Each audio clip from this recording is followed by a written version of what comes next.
نبی نے 63 سال تک یا اللہ سمجھایا یا علی سمجھایا. میں کوئی خطابت یا کوئی زور سے بول کر یہ نہیں کہ صاحب میں نے اونچی آواز میں بول دیا تو بس میں نے بول دیا تو مان لیا جائے گا. نہیں، ائمہ اہل بیت نے یہی فرمایا. ساری زندگی نبی نے یا اللہ سمجھایا یا علی سمجھایا. اور دونوں کو یعنی دونوں ولایتیں، نبی کے پاس بھی ولایت ہے، نبی بھی ہمارے مولا ہیں. اللہ مولا، نبی مولا، علی مولا. یہ ہمارے 3 مولا ہیں نا. قرآن کی روشنی میں، سرکار کے احادیث کی روشنی میں ہمارے 3 مولا ہیں. انما ولیکم اللہ ورسولہ والذین آمنوا والذین یقیمون الصلاۃ ویؤتون الزکاۃ وہم راکعون. تمہارا مولا، تمہارا ولی اللہ ہے، اللہ کا رسول ہے، اور وہ جو صاحب ایمان ہے جس نے نماز قائم کی اور جس نے حالت رکوع میں زکات دی. حالت رکوع میں زکات سب کو پتا ہے. بالاتفاق اس آیت کی تفسیر کے اندر سنی نے، شیعہ نے، سب نے لکھا ہے کہ آیت اس وقت نازل ہوئی جب مولا علی نے رکوع کی حالت میں فقیر کو جو مسجد میں آ کے کہہ رہا تھا مجھے کوئی اللہ کے دروازے سے دینے والا ہے، اللہ کی اس بارگاہ میں، مثلا مسجد اللہ کی بارگاہ ہے، اللہ کی بارگاہ سے مجھے کوئی دینے والا ہے. مولا علی حالت رکوع میں تھے. اہل سنت کہتے ہیں کہ مولا نے اپنی آبا گرا دی اور اشارہ کر دیا کہ اسے اٹھا لے. اور ہمارے علماء نے لکھا ہے کہ مولا نے اپنا ہاتھ رکوع کی حالت میں ایسے پھیلایا اور انگوٹھی کو ظاہر کیا کہ میری انگوٹھی اتار. وہ انگوٹھی اتار کے لے گیا. جب یہ انگوٹھی اتار کر لے گیا تو آیت نازل ہوئی کہ تمہارا مولا اللہ ہے، تمہارا مولا اللہ کا رسول ہے، تمہارا مولا وہ ہے جو صاحب ایمان ہے، جس نے نماز قائم کی اور جس نے حالت رکوع میں زکات دی.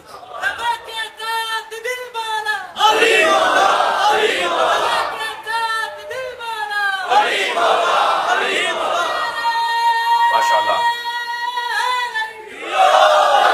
میرا سوال یہ ہے کہ جب جنگ بدر میں مولا علی کے زانوں پر تیر لگا اور وہ تیر نکالتے تھے تو مولا کو تکلیف ہوتی تھی، تو مولا نبی نے فرمایا کہ علی جب سجدے میں ہو تب تیر نکال دینا.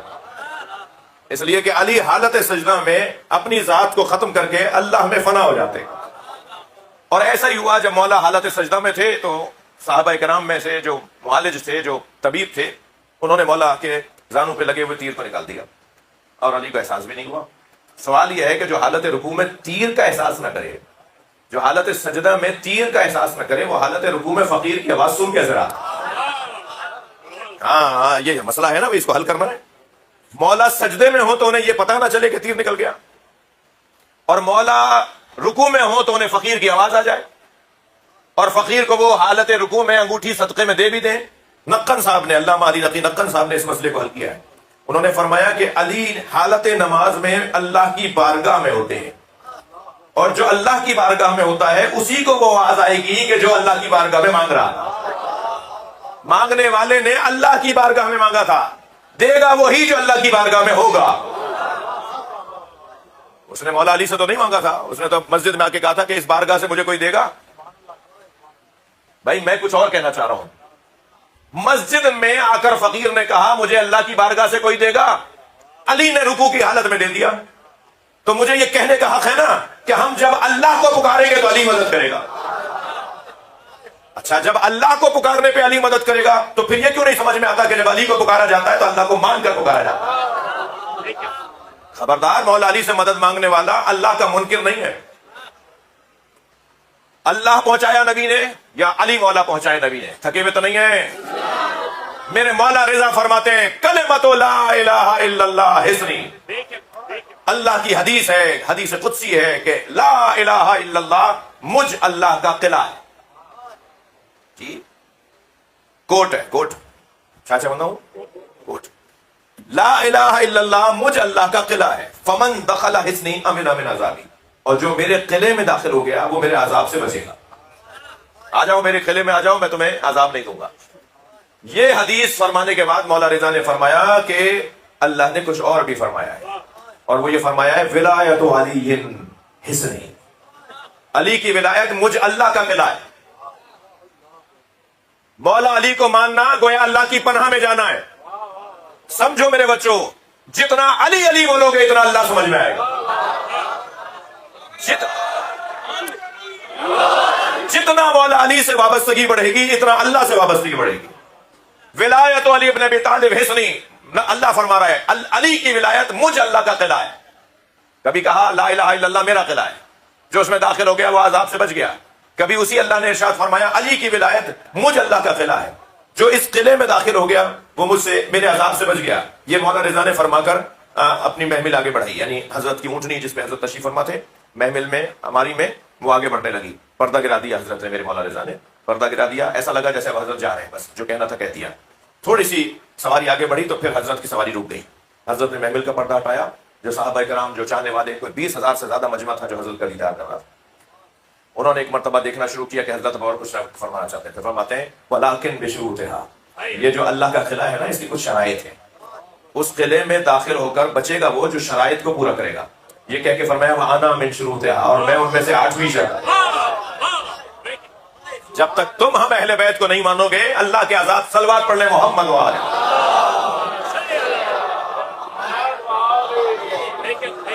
اللہ کے عذاب سے نہیں بچ سکو گے بغیر علی کے. وہ عذاب الہی سے بچے گا. اچھا، لا الہ الا اللہ قلعہ بچنے کا، عذاب سے بچنے کا. علی ولی اللہ قلعہ اللہ کے عذاب سے بچنے کا. تو یہ دونوں کیا ہے؟ کیسے؟ کیا مطلب ہے؟ دونوں کو ہمیں ایک مانے؟ کیا مطلب ہے اس کا؟ آپ بچے کو لے گئے ڈاکٹر کے پاس، خدا نخواستہ بچہ بیمار ہوا، تکلیف میں تھا، مجبور ہو گئے، ڈاکٹر کے پاس لے گئے. ڈاکٹر نے کہا جی اس کو یہ دوا کھلائیں گے. تو کڑوی دوا بچہ کھا نہیں رہا تھا. انہوں نے کہا ٹھیک ہے، اس کو ہم یہ سیرپ دے دیتے ہیں جو میٹھا ہے. تو 2 علیحدہ ذائقوں کی چیزیں ضرور ہیں مگر تاثیر ایک. مثلا کبھی کیا ہوتا ہے کہ نہیں سیرپ نہیں دیں گے، انجیکشن لگائیں گے، تو وہ جو اس کا اثر تھا وہی اثر اس کا بھی ہے. تو ہیں 2 مختلف چیزیں مگر دونوں کا اثر ایک ہے. ایک ہے لا الہ الا اللہ، ایک ہے علی ولی اللہ، اور دونوں کا اثر ہے عذاب سے بچنا. صلوات محمد و آل محمد. میں اس ذوق کا نہیں ہوں، میرے پاس معلومات اس کی بہت زیادہ نہیں ہے، لیکن تصدیق کر کے آپ کو یہ جملہ کہہ رہا ہوں.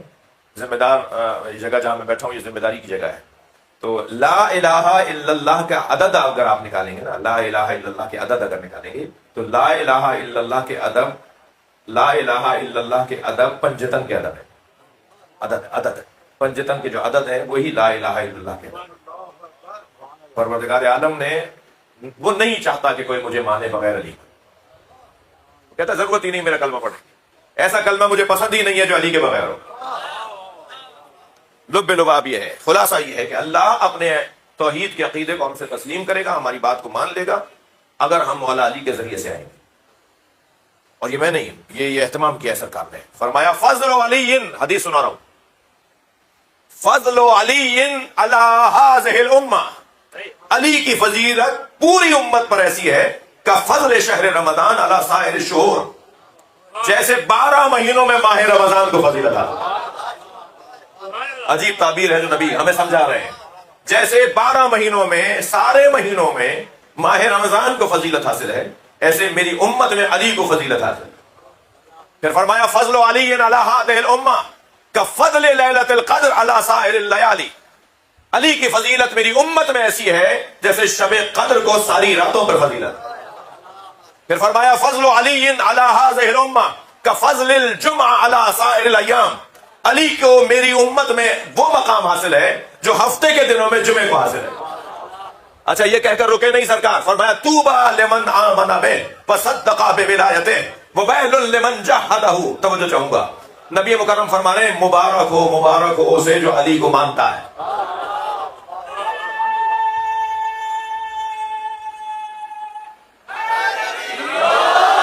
فرما رہے طوبیٰ لمن آمن بہ، طوبیٰ لمن آمن بہ، مبارک ہو اسے کہ جو علی پر ایمان لایا، جو علی کو مانتا ہے، وصدق بولایتہ، اور جو اس کی ولایت کو تسلیم کرتا ہے، گواہی دیتا ہے، تصدیق کرتا ہے، بولتا ہے علی کی ولایت کو، اسے مبارک ہو. لیکن آگے کیا فرماتے ہیں وَوَيْلٌ لِمَنْ جَحَدَهُ، اور جو علی کا مخالف ہے وہ دوزخی ہے.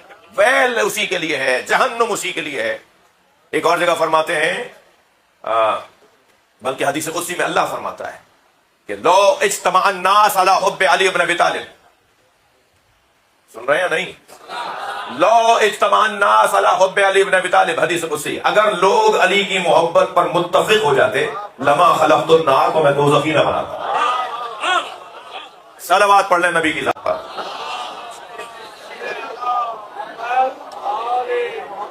خلاصہ یہ ہے میری گفتگو کا کہ یہ وہ بڑی نعمت ہے، اتنی بڑی نعمت ہے کہ اس کے بارے میں قیامت میں سوال ہوگا کہ بتاؤ تم علی کے ساتھ تھے دنیا میں؟